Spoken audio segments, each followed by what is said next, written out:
You guys ready? Yep. Let's do it. Let's do a show here. Welcome to the Round 6 podcast. I'm Brian. I'm Brad. I'm Alex. And I'm Luke. With us, I mean, you should just preface that with legendary Luc De Lay. That would be awesome, man. The legendary. That's it. Right in front on the business card. Legendary. It'd be so awesome. Most people think of me, aren't you Marcel? Which is Dad, of course. Right. And then I get mixed up. My last name would be Marcel because I'm always Marcel. Okay. But well, then we'll change it up. Hey, Marcel. Yeah. No, I wouldn't. No. It'd be nice if somebody actually knew my name. We have Luke, Marcel Luke on tonight. Yeah, today. that happens a lot. So. Thanks for joining us, though. Sure, anytime. I appreciate it. It's been a weird kind of show. We've been trying to get with you and kind of make our schedules mesh and everything. Right. Thank you for taking time to do that. It's too much to look at. It's hard to stay on one spot for very long. It's crazy. Yeah. I mean, man, for anybody who's listening, if you don't know who this guy is, across the aisle from us is the Chip Foose Builder of the Decade display. And you have had your hands on 9 of these cars? 9 of these cars, yes. Wow. Do the math on that. Wow. Yeah, there's a good combination there. When you get to do something with Chip, Nothing it always, wrong with that. but, That's crazy, though. So, what's it like, though, growing up with a dad like that? I mean, just a master craftsman. Well, right now, I lost Dad, last year, and those are really big shoes to fill. It's really tough. But growing up with him, he never pushed me into doing it. You don't have to do it. You don't have to like it, and maybe the first 15 years, maybe I didn't like it all that much. But the more you learned, the more you knew how to do it, the more creative you could become, the funner it got, and then at some point, you start working with Boyd, you work with Chip, Brizio, Rick Dore. I mean, all the best builders out there you get to work with. Yeah. And then they take what we do and they make it perfect, and we'll finish a car. You don't see it for 2 years. Next time you see it, like, did we really do that? Yeah. I mean, when you see how they painted turn and polished, out, yeah. it's just, it's amazing, and so it's Dad was never a good teacher. It was more of a, here, grab the other end of this and let's do it, and it was never like, this is how you do it. It's Grab the other end of this. Hey, grab that and weld it together. It's like, well, like, how do you weld? I mean, I was never taught any of it. It's all, I wouldn't say self-taught. It was taught by watching Dad or watching my brother, you just kind of, maybe I'm a slow learner, but after about 15 years, it's like, man, I think I can build a car. I think I can do this. Yeah. And then we all had our strong points, and we worked as a team, the 3 of us, for 38 years we worked together. Wow. And, Mark was really good at the things he could do. Dad was good at the things he did. I was good at the things I did. And it was an awesome team, and so, Mark dropped off about maybe 8 years ago, and I was going to do this by myself, and Dad's health wasn't real good, and, he was going to give it up. And the first car in my shop was Madam X, one of the 39 Cadillac that Chip's got here. And that was the first project, on my own. So Doug from Rydell's would fly out, work with me for a couple weeks, go back home. And, of course, Dad would come by every 2 weeks or so, and what are you working on? What's going on? And it was not every 2 weeks, and it was every week. And then after about maybe 2.5 months of that, he goes, you need some help with that door skin, and next thing you know, he's there full time again, So me and Dad worked together for the next 4 years, and now it's just a one-man band, I'm all by myself. I remember back in the day when some of the TV shows were on, and your dad had the energy of an 18-year-old guy. He was just on the gas. You're not kidding, Man. I used to, when he was in my shop now, he was 86 when he finally stopped working. Wow. And he was not easy to keep up to. You know what I mean? When he was 86, he was 86 still years just old, on man. the gas. Yep. And just, That's awesome. I'm not that tough, believe me. And that's a tough business. That's for your hands and your joints and your hammering and your working. 86 years old. Yeah, no, it was amazing. When you're on the roller and you're filling a top on a sedan delivery or something, you got a panel. It's 44, 46 inches wide.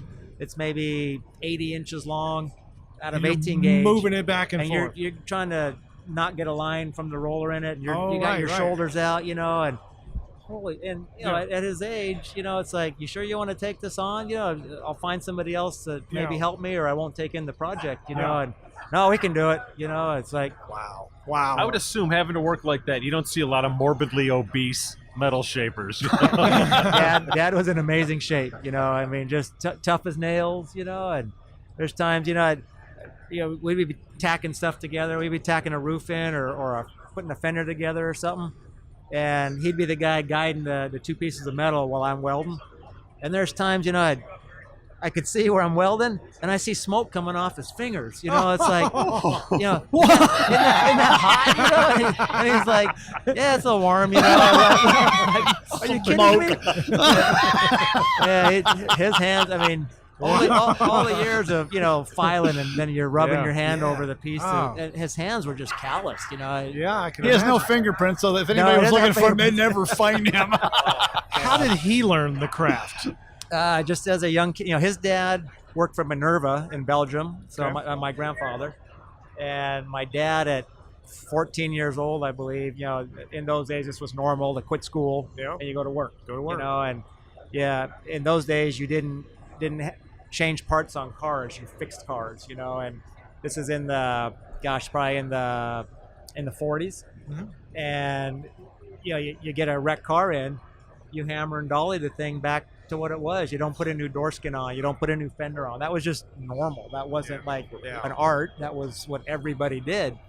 And then, living in Belgium and the war going on, and Belgium was getting bombed by, Germany's invading Belgium. Yeah. And then the Americans are bombing the German plants that took over in Belgium. You're getting bombed from both sides, and everybody in his industry, left.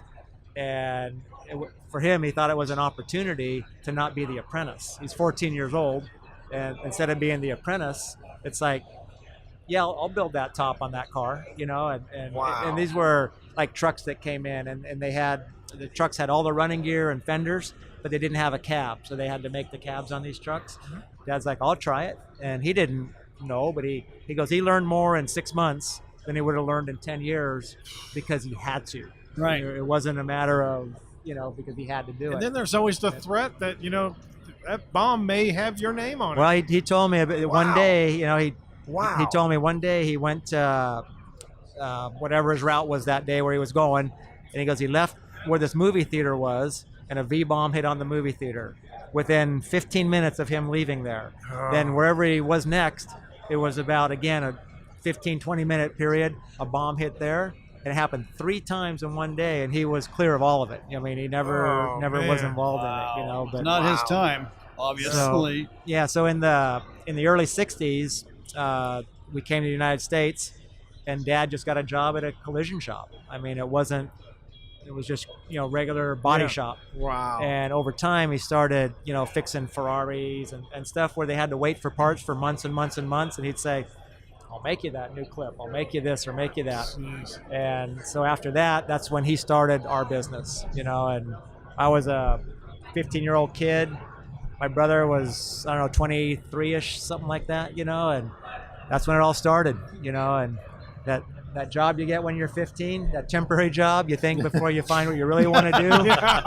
43 years later, I'm still doing the same thing, So, are you still sweeping the floors in the shop? I am still sweeping the floors. I'm jack of all trades, master of none. That's right. It's that's the great part about this industry, though. It's like you start kind of at the bottom, you work your way, but you never lose touch with doing all those hands-on things. That's right. Sweeping the floors, that's a thing you have to do.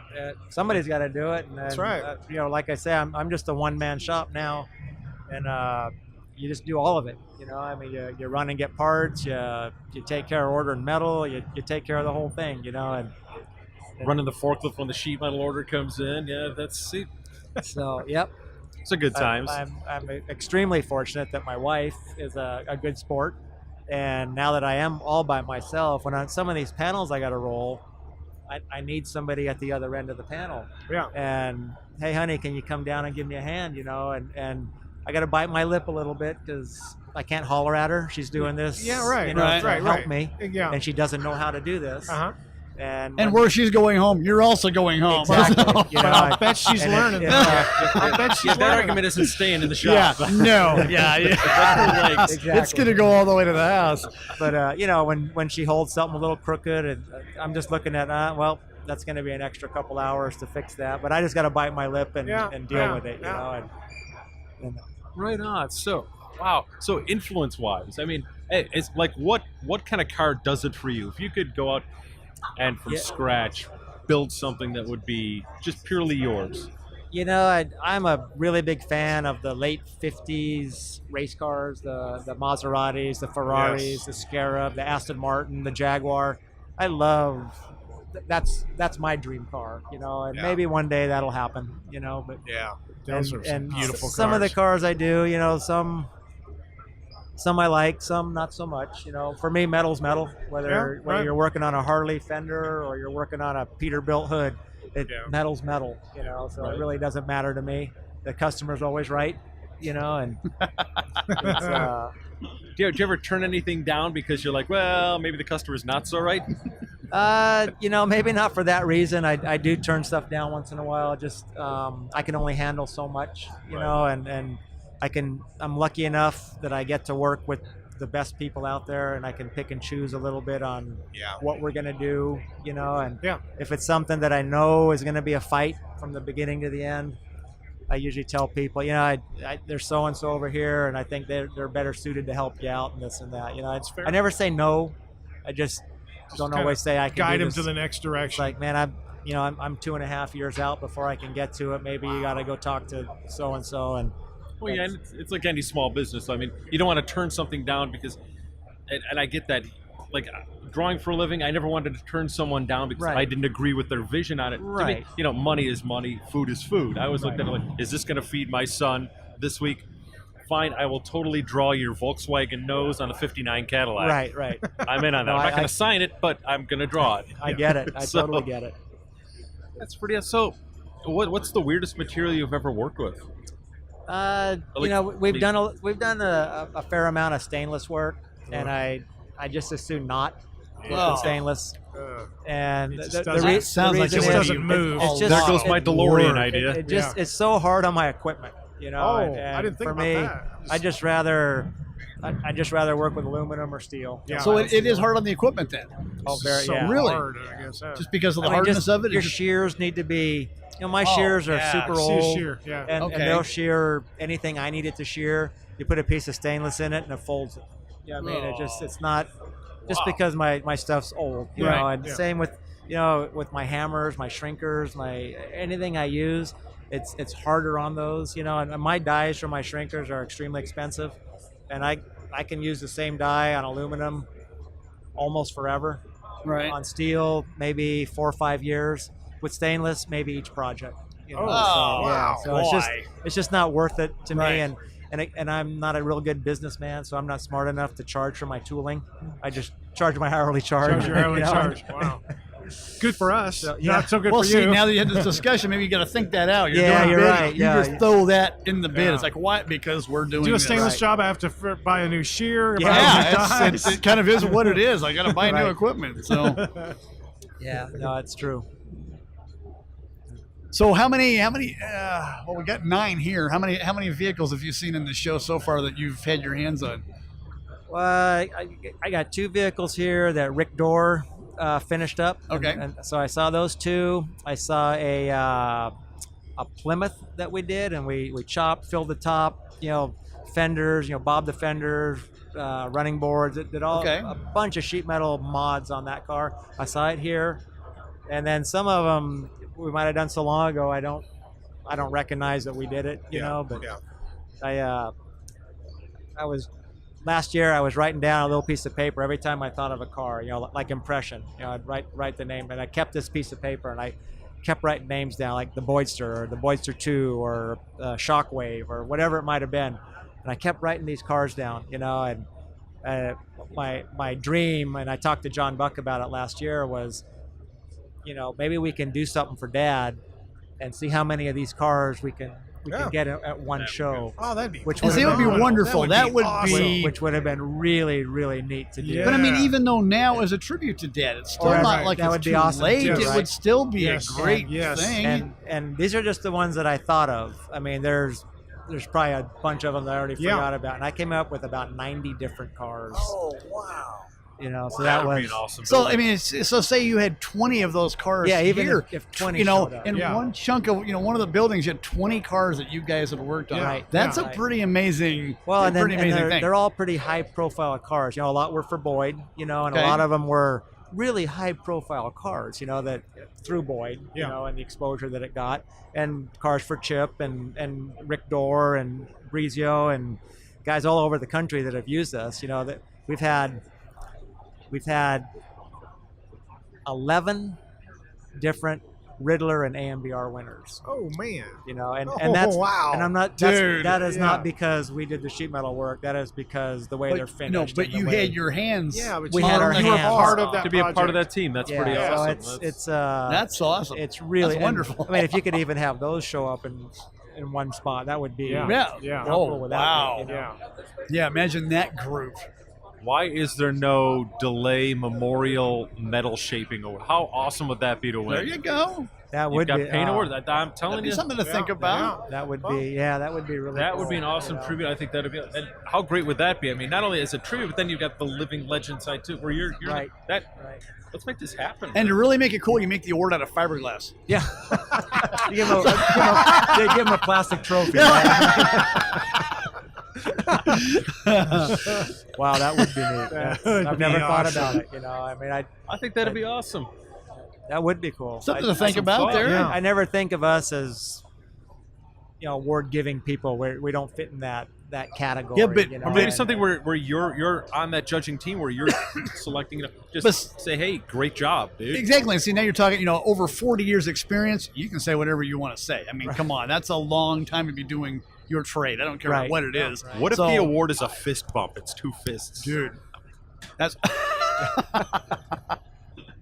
that and a secret handshake, so you get this... Planishing fists. That's right. Yeah. So, and then, I mean, with those 90 cars that I was talking about, and I don't know how many more there are that we just did little pieces and this and Right. that. For the first probably 10, 12 years that we were in business, all we did were the classics. And these were supposedly original cars. You know, the Duesenbergs, the Packards, V16 Cadillacs, real Delahaye's. Yeah. And as I say, any Delahaye. So you had some, Yes. because Yeah. theirs, Wow. theirs were all your round and the old Rolls crazinesses. Royces Yeah. and all most of the cars seem to be between like 27 and 34, and that's the real classic era of these Yeah. cars, and I don't know how many. I was just a kid at the time, and it was just a job. You came into work and you banged on metal. Right. I don't know where these cars went. I wouldn't know how to find them, but Yeah. who knows how many of those we did Oh, over I the can. years, Yeah. See, this is something that needs amazing. to be talked about with John Buck, because, I mean, in a year's time, I mean, the world's a lot smaller with the internet. Right. It's not like the old days where you're mailing letters. Well, and I It's talked to easier John now. briefly last year, but he's so busy at the show. He goes, you know what? That's a good idea. After the show, we'll have to get together and talk about to it. him. Talk to him next And, month. I mean, seriously. I this end is- up going to work. He goes to work, and it gets forgotten. Right. Yeah, for the longest time, you guys were kind of the kind of guys that are keeping the flame going. If metalworking had to that level had just kind of became that lost art, and you guys were Well, like, there's a reason for that. Well, There's, yeah. there's no money in right? it. Well, guys like you and Faye Butler and some of these other Right. guys that were just kind of keeping it alive, and now you're starting to see some younger guys figuring out the wheel. I think it's understanding awesome. it. And, I mean, you guys kept it alive. There's And, a lot of people getting back into it. Yeah, and I think it's great. And I've seen guys out there. It's like, I've been doing this for 40 plus years, and it's like, man, these guys are good. These guys Yeah. are really good. Yeah. So it's Yeah. fun to see. It's going to keep the cars getting Yeah. built. I really, my passion is not so much taking a car and slicing and dicing and piecing them, mealing them together. I like making them from, bring me a sketch, bring me a drawing. Oh, wow. And let's build the car. Wow. And I'd like to see more of these younger guys do that, because Yeah. they can show their how much art, how much the artistic values that they Yeah, have yeah. or their designers have. Because I mean, Yeah. the cars I do, I don't design them. I mean, I don't have that talent. Yeah. If I were to design a car, you'd end up with a shoebox probably. But I rely on guys like Chip or Rick Yeah. or the guys that do all the drawing. They get a lot of credit, or they may not sometimes get the credit they deserve for drawing the art that they draw. And I mean, we turn it into metal, and the painter, they make it look like these cars look, but these younger guys, I see what they're doing, and they're making patch panels, and they're making a roof insert, and they can shape metal. They can shape metal as good as anybody out there shaping metal, but now make something bitchin'. Don't just add 2 inches to a door and cut 2 inches out of a quarter panel. Yeah. It's like, make something that hasn't been built. Make your take on a 32. I mean, when we did that with Boyd, when we did the original Boydster, and again, Chip Foose's name is involved with this. The whole thing came up. Chip had built a car for Boyd, and we did the metal on that called the Roadster. It was a rear engine Cadillac thing. Yep. And I thought the car was amazing, and the car did not hit a home run when it got to the car show. It was very different. It was very different. It was ahead of its time. Is what it was. Yeah. I was doing striping and lettering at Dick Vale's shop, the custom, and he was right in the front because Boyd was running the back building when he had the building on each side. Yeah. So the Roadster was being built in the back, and they built the chassis back there, and I would walk, and I'd see what they were doing. And it was a very, you had the I-beam thing with the aluminum I-beams. It was a very unique build. I think that's why it didn't get the respect, because people didn't know how to deal with it. I think it was ahead of its time. Yes. I think today that car would go over really, they brought that car back out. Oh, absolutely. And I might have forgot to write that one down as part of my 90 Yeah, car. but absolutely. You're That probably car right. would be a big hit right now. And then right after that, Chip did a car, and it was fully fendered, kind of Austin Healey-ish, 34 grill in it. And it had The red car with it like was- almost a Testarossa, like Your YouTube. car that you like. That Whatever is one that of my car is favorite cars called. they ever did. and that had a Lexus love motor, that Lexus car. powered. Yes, I love that car. And again, that shows up at the. So you did the body on that car? Yeah. So that was a crazy cool car. That awesome. was so badass. That one kind of just disappeared. Whatever it Yeah. was, Yeah. it wasn't out very long. Well, those two cars kind of disappeared, and Chip's like, he's kind of bummed out that they didn't go over at the show Yeah. as good. And my typical dad, he's right to the point. And it's like, Chip, he goes, you got to put a 32 grill in it. These guys don't understand cars. All they know is 32s and 34s. That's Yep. And It's really sad. This is during, we're having lunch. We're sitting at a table for 4 people. It was my dad, my brother, and myself and Chip. And he's thinking about it, and then my brother goes, he goes, build a 32, but take 4 inches out of it. Make it look nice and low, and forget the cowl. Make the hood come all the way to the door. And on a napkin, Chip's drawn this, and he's drawn it upside down, so I'm sitting across from him, so I can see it. And my brother's got, he's putting in his ideas of like, what about something like this, and my dad, and next thing you know, Chip, and a lot of Chip's ideas, he's drawn, and next thing you knew, he drew the Boydster. Right. Well, Over lunch on a napkin. lunch. Wow. That's awesome. So he presents it to Boyd. Boyd says, let's do it. Chip's at our shop almost every day helping build the mock-up, the buck for it. And we build the Boydster. That thing shows up here, and that changed the industry. Yes, I mean, it that did. car was all of a sudden, wow, that's what a 32 is supposed to look like. Yeah. You know what I mean? Right. And everybody at the show could relate to what it was. They could see the 32 in it, you know, and from that came the Boydster 2, the full fendered car, and then after that we did a 34 high boy version, but still looked like a 34, but a 90s version of it. And then we did the one they call Impact for Barry White, and that was actually, done with, Boyd and Chip started that project, and that's when Boyd had his financial problems, and Barry actually ended up buying the car, or the customer bought the car. The car never left our shop. That car was in our shop. It was on hold for like 8 months, but it never left our shop.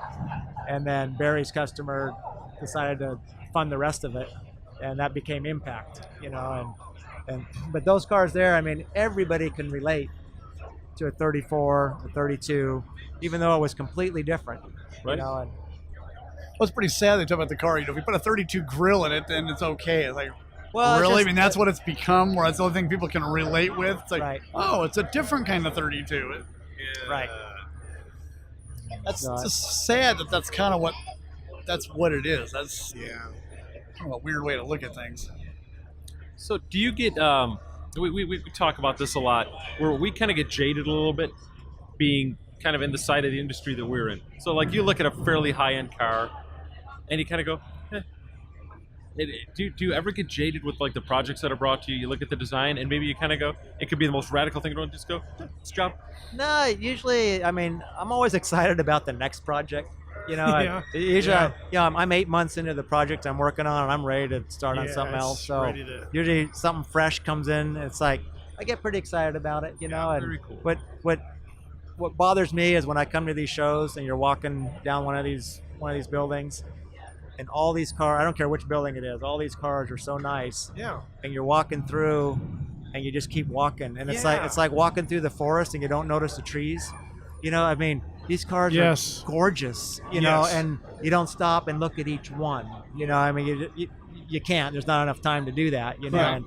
but that when you talk about being jaded, that's And I think that's where it is. Yeah, it's not a conscious choice to just go, it doesn't excite me. You just get to that point where it's you're so saturated by it every day, Right. where it just becomes just the regular thing that you see. Yeah. So it's kind of weird that way. I mean, the passion's always there.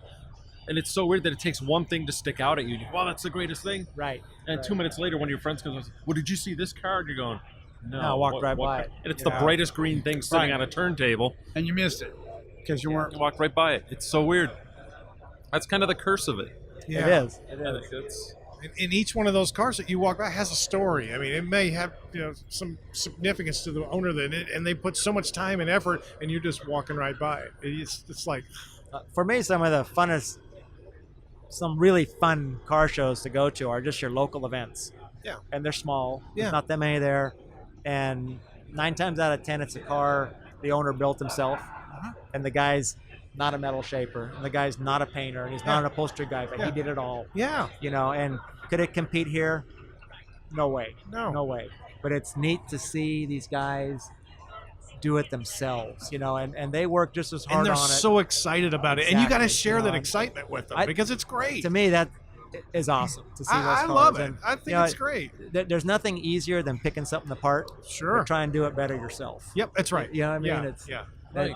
Everybody's an expert, and you're never wrong in your head. I you get know? it all the time, and the stuff I do, people come in and they'll pick it apart, you know, or some people will pick it apart, and it's like I don't pay attention to it that much anymore because it's like, well, I haven't seen one that you've built lately, you know what I mean? Yeah. It's like, and I see my own faults. I'm probably my own worst critic. You see what you've done, it's like, yeah, you know, on the next one I'm gonna do it like this, Yeah. you know.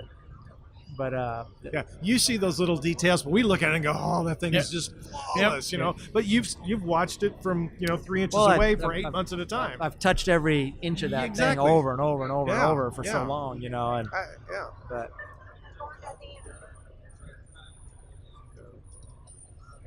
Okay.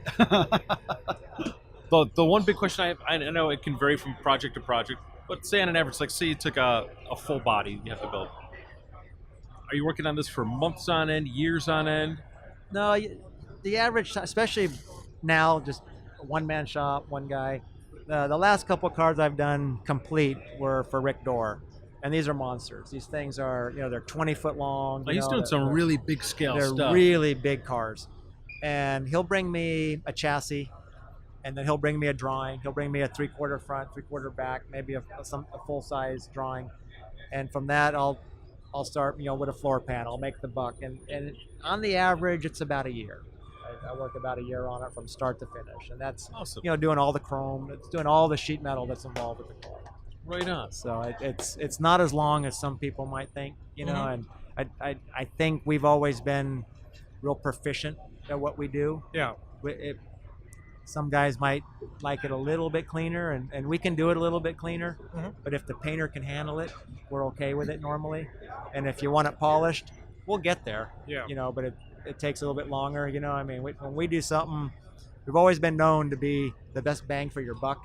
because we get it done so it's a good- fast. You know, It's a great playing words in that. it's Well, Yeah. like when it comes to the paint you're talking about, I mean, they're still going to skim coat stuff. They're still going to prime it. So it's not really any more work on their part doing what you're going to give them. If you took another 10 hours, it's not Right. going to make any difference Right. with them because they're still going to do this and this. So you don't always need to get it to that just about polished state, because the painter's gonna, you know, they're Do gonna his thing. they're gonna do their thing anyways, you know. So, Yeah. and So, you know, and, no. and we're always building for a builder. I mean, I hardly, there's very few individuals that we work for. It's always Boyd or Chip, whoever it might be. It's always these guys that come to us. So, you know, Boyd would much rather us stop, you know, filing, pick and file for hours and hours and hours and hours, what his painter can fix in 1 hour. Yeah. You right. know, Right. and then at the same time, to go to the next step. you know, here we are charging our shop rate to Boyd for hours and hours and hours picking and filing, and any builder would, it's just normal, they'd take it into their shop and he can charge his customer all those hours at his shop rate, and he's paying his employee, he's making money all the way around, you know. So it's just smart business for all these guys. Hey, that's good, we can take it from there. Yeah. You know what I mean? When we do something for an individual, you kind of raise the bar a little bit because they don't know where to take it. You know, they're going to take it to a painter somewhere. You know, Yeah. so whatever we don't do, their painter needs to do, and they're not saving the money. Where builders will save that dollar. You know, Right. Well, a lot of times you're using the same guy, so the painter already knows what to expect. he knows when what's your coming. Stuff shows Yeah, I up. mean, So- you know, like Charlie Hutton's painted, I don't know how many of the cars that we've done, so he knows. and he knows exactly what he's in for. You know, and so it's. I can't imagine the feeling of what it's like as a body man to take in metal, bare metal, nice, beautifully finished car, and be the first guy that puts the filler on it. Yeah, yeah. Oh, I can't do this. I don't wanna do can't do this. Right. No. It's like taking a piece of sculpture and start, you know, throwing Bondo on it. It's like, no, I don't know. So I always kind of wondered what that feeling is like, the first guy that spreads the first filler on it. And they all need a skim coat. They Sure. don't need much. Sure. I mean, probably 90% of it's going to come back off. Yeah, You know, right. but they all need a skim coat. Yeah. Yeah, for sure. I always wondered when you're building a body, and is there a particular part in the body where it's like, all right, we're about ready to do this part. All right, I gotta be on my game, because this particular part of a body that I have to build is the hardest part of all the pieces that I have to build. I wouldn't say that. Each piece just about at some point Has I that has challenge? that feeling, Yeah. because you get something. The other day I was rolling me and my wife were rolling a panel on it was a little Bugatti we're doing, and it was probably about 2 feet wide and maybe 9.5 feet long. When you're standing on either end of that, Yeah. and you pick your end up, the center hits the floor, right? Right. So it was an extremely difficult piece to do, even if I had an experienced person on the other side. But Yeah. I'm doing this with my wife, and Yeah. we're rolling it. And once it starts getting some shape in It it, starts to get a little bit of rigidity. It actually gets easier, Yeah, because it has right. some rigidity. Yeah. So then it has more shape in certain areas than other areas. So you got to be real careful how many passes you make and where you make the passes. And I get it to where it's like, you know what? It needs a little, and it's almost done. I could probably get away with it the way it is, but you know what? If we bring that up another 1/8 of an inch just in the center, Yeah.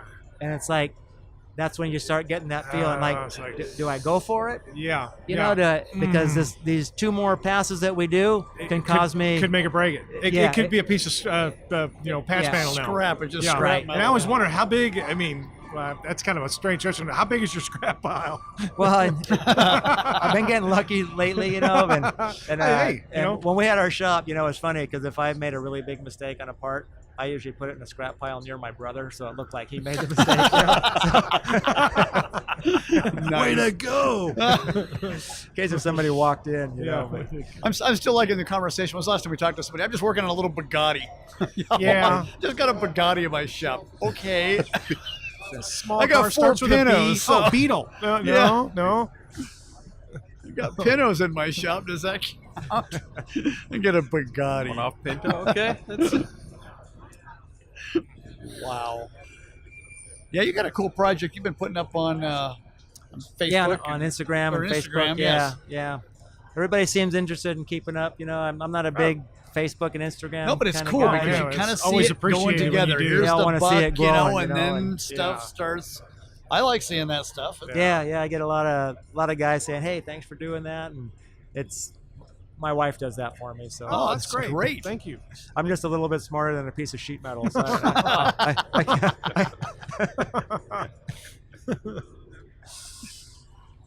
And a bit of advice: if you want to live to be 86 like your dad did, lay off the dirt bikes. yeah, no kidding. I might have to rethink that one. No, it was my passion as a kid. You and Crashing don't seem to agree much anymore. When I was younger, I rode professional for almost 8 years. Okay. And then decided I wasn't good enough to make a living at it, But it was always that was my dream. I wanted to be a professional dirt bike guy, and You wanted to be Roger DeCoster, huh? yeah, and I never made it, obviously. And took about a 33-year break and kind of got back into it through a good friend of mine, and I was enjoying it. And I did it for about a year and a half. And a few months back, we got taken out by another guy, and it was just a racing accident, And next thing you know, it's like, well, this car's going to take a little longer than the last Yeah. one because We were texting. It's like I'm in Hawaii recovering. yeah. Were you riding? Yeah. Three broken ribs and fractured Oh. my scapula. And, Oh, wow. and there's still lingering shoulder problems now. Yeah. So your wife's got to definitely pick up the pace now. Yeah, no kidding. Yeah. That's why Yeah, you're going to get the heavy end this time. she's home working right now while I'm here having fun. So I've been teaching her how to weld, and she's doing pretty good with steel and the aluminum. She's still struggling with aluminum. Aluminum's its That's own a hard animal. one. Yeah. Aluminum's its own animal. Just when you think it's about ready to stick, it blows a hole in it. That's cool though. You got her at home. That's great that she Yeah, wants no, to do it. That's She's a phenomenal. good sport. There's no doubt. Ah, She's man, a really that's good great. sport. That's awesome. Well, Thank you. Yes. You thank guys are very welcome. This has Man, been fun. so Yeah. it wasn't Time. too bad. Wasn't too bad. You're Okay. right. No, Just Now, regular guys. I could do it again. There you Yeah, go. right. Well, we'd like to And do it thank you again. for being so patient with us today. We were really busy, and you were really no worries. accommodating I'm here to all our day, so. crazy schedule. And I wanted Thank to have so you on much. here. It's like I Yeah, know it was you'll have very fun important. once we It start was very doing it. We important. were It's gonna not- leave. It's like I was sure, like I'm staying. I was like I'm staying late if I have to today. Yes. Like we're gonna make this happen. We have to Yeah. have I'm glad this we happen. did it. without I'm glad we Thank did you. it. So was very fun. cool.